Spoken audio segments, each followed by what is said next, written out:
So next is the compound generator. So sa compound generator, we have two classifications. So first is the long shunt. Okay, so yung isa is the short shunt. Long shunt, so sorry, sa compound generator, so parehas connected sa armature yung ating series field tsaka shunt field. Okay, so nakadepende na lang kung siya is long shunt nga o siya is short shunt. So kapag sinabing long shunt, the drawing natin sa ating armature. Yan yung ating generator. Yan. So sa long shunt, yung ating armature winding connected dito yung series field natin. Okay? Then naka-shunt yung ating shunt field. Okay? Then syempre yung ating load. Ayan. So ito yung magiging connection natin sa long shunt. So ito si series field. So ito yung ating RSE. So ilagay ko na para mas naka-specify. Dito yung ating shunt field. So RF. Then ito yung ating armature resistance. Then dito tayo makapag-generate ng EMF. Then ito yung ating terminal voltage. Kaya kung mapapansin natin, kapag long shunt, first naka-series si series field, then saka naka-shunt. Okay, so kaya siya tinawag na long shunt, mahaba yung shunt natin. Kasi may nadagdag tayong series field. Okay, so from this, ayan, so syempre ganun pa din. So sa generator tayo sisimula, so nandiyan si IA.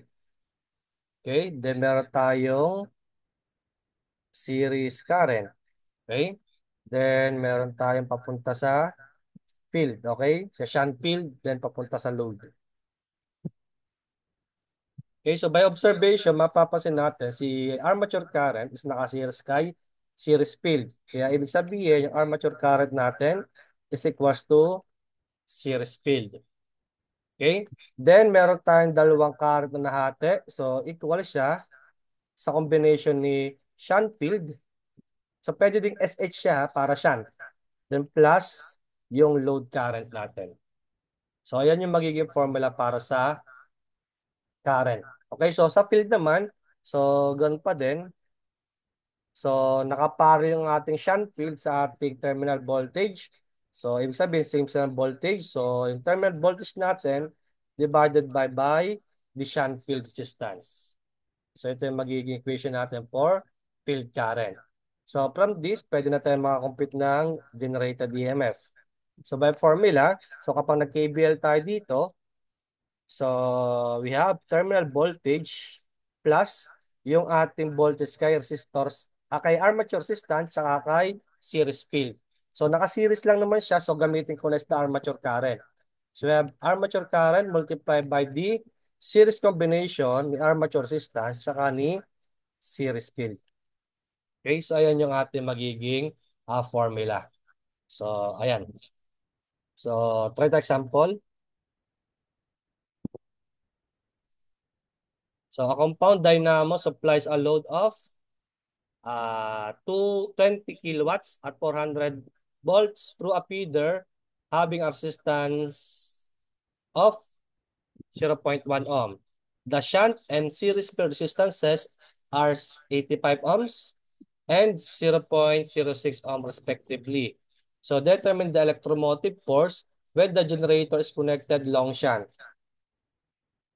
So assume the brush contact of 1 volt per brush and an armature resistance of 0.1. So drawing muna natin.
Then meron tayong feeder resistance.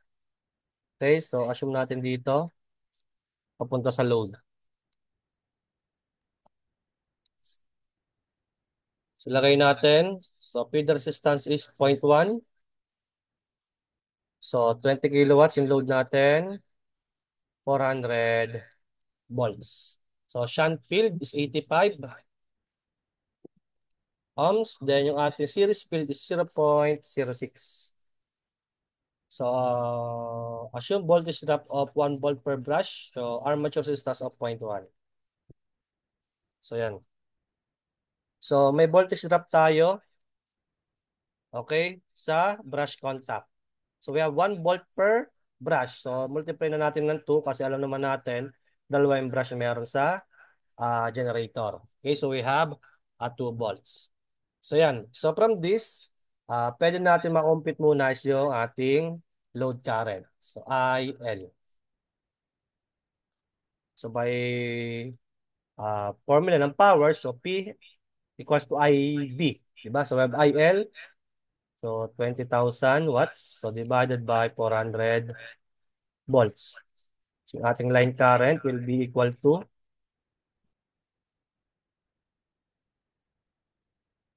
so we have 50 amperes. Okay? So from this, pwede natin makompute yung voltage dito kay feeder.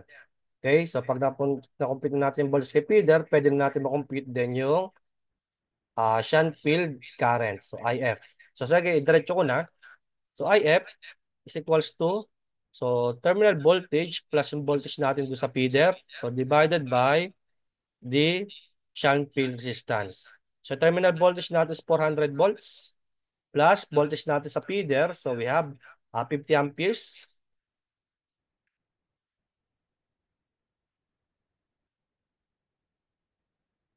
Dumali na current. Then yung ating feeder resistance is 0.1. So divided by RF, so 85. So yung ating field current is equals to 400 plus 50 times 0.1 over 85. So 4.765 amperes. So from this, pwede na natin makompute yung IA. So armature current. So armature current natin is simply equal to IF plus IL. So IL natin is 50 plus IF. So 4.765. So yung ating armature current will be, so 54.765 amperes. Okay? So yeah, so from this, pwede na tayo makapagkuha ng EMF. Okay, so by formula, so you have terminal voltage plus armature current multiplied by armature resistance plus the series field resistance. So substitute lang, we have 400 volts plus IA, so 54.765. So RA natin is 0.1, then RS is 0.06. Also, i-add natin yung brush contact, okay, dito sa brush. Okay, so may voltage drop tayo dyan na 1 volt, then another 1 volt. So plus 2 volts.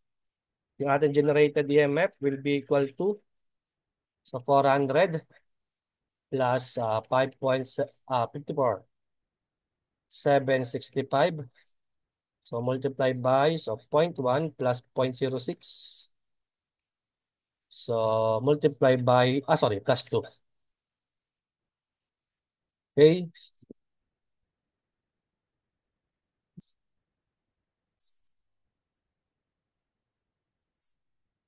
Sorry, may pa nga pa tayo dito, ano. So hindi pala voltage, terminal voltage lang, kulang. May nakaseries pa nga palang feeder. So dagdag natin yung voltage sa feeder. So we have plus, yung voltage pa sa feeder. Kaya 415 to eh.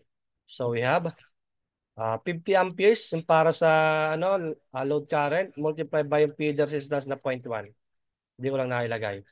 So answer plus, so 50 times 0.1. So 415.7624.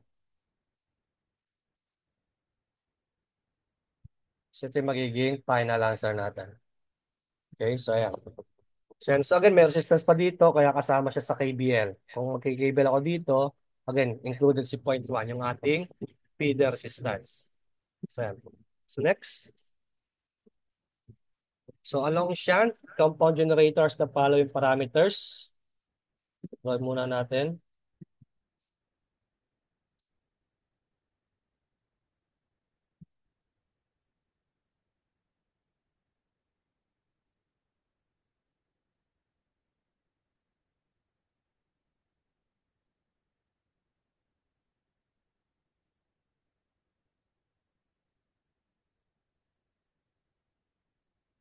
Yan, so lagay natin. So armature resistance, so 0.1. Then series field, so 0.05. Yung ating shunt field, so 120 ohms. This machine supplies an aggregate DC load of 10 kilowatts. So at this load, the armature generates 246. So meron tayo induced voltage of 246 volts. So determine the terminal voltage. So pabaliktad naman yung mangyayari. So, di ba ang formula natin to calculate for terminal voltage, sorry, ng EMF, induced EMF natin dito is terminal voltage plus IA multiplied by RA plus RSE. Okay, so magkakaproblema lang tayo kapag kukumpitin natin si IA. So, ayan. So, gawa lang tayo ng equation. So, para makompute si IL, so IL natin is, so, 10,000 divided by the terminal voltage. So, same concept dito natin sa pag-compute ng ah field resistance, field current. So, yung magiging field current natin is yung terminal voltage natin na nakaparallel divided by 120 ohms. So, yan. So, may IF na tayo. So, to calculate for IA, so we have IL plus IF. Okay, so ito yung magiging IA natin. So, KCL lang siya. Okay, so IL is 10,000 over terminal voltage plus IF. So, terminal voltage divided by 120. And so, from this, may IA na tayo. So, try natin substitute dito. So, we have 246. Okay, ito yun na ang pagpapattern natin. Is equals to terminal voltage, yung kukumpitin natin, plus IA. So, yung IA natin, ito po yun, na nasa baba. So, 10,000. So, divided by the terminal voltage plus terminal voltage divided by 120. So, multiply by RA plus RSE. So, 0.1 plus 0.05. So, from this, tingnan natin kung kakayanin ng shift solve. So, we have 246 equals to, so, BT, so, plus, so, 10,000 over BT.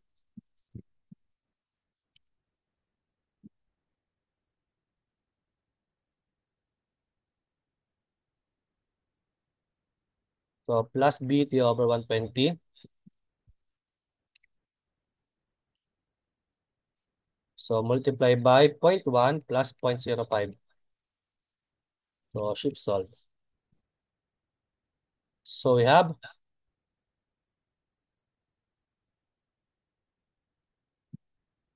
pambaba, 6.25. So, sige, try natin manu-manuhin.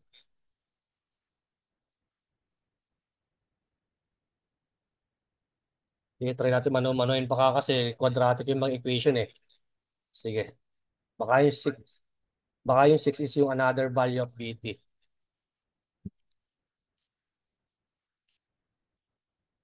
So, simplify muna natin. Sige. So, 0.1 plus 0.05. So, we have 0.15. So, times 10K para i-distribute ko na agad. So, 1.5 equals to BT plus, so 1.5 over BT plus 0.15 BT over 120.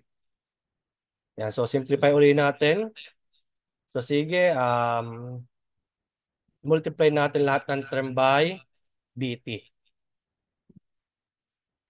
Okay, so we have 246 BT equals to, so ito BT squared. So ayan, quadratic nga. So plus, so cancel BT, so 1.5. Plus, so dito BT squared. So 0.15 over 120 BT squared. So simplify natin. So we have 1 plus, so 0.15 over 120. So ito yung BT square natin. Then lipat ko sa kabila itong 246. So minus 246 BT. Then plus 1.5 equals to 0. So from this, we can calculate for the value of terminal voltage. So mode 5.3 for quadratic equation. So 1 plus, so 0.15 divided by 120. Then minus 246. Then 1.5.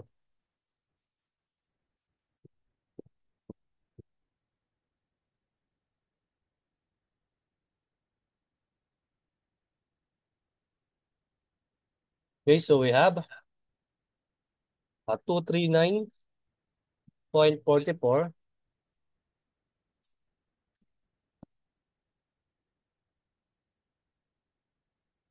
4 ayan, volts. Okay, so yung isa kasi yung 6. Okay, yung 6 point, ganyan. 6.569. Okay, so kaya sagot natin is 239.44 volts. Okay, so iba yung naging sagot dito kasi ito is 264 yung nakalagay. Okay, sa ibang keto correction. Okay, pero yung ating process naman tama, kaya ang final answer natin dito is 239.44 volts.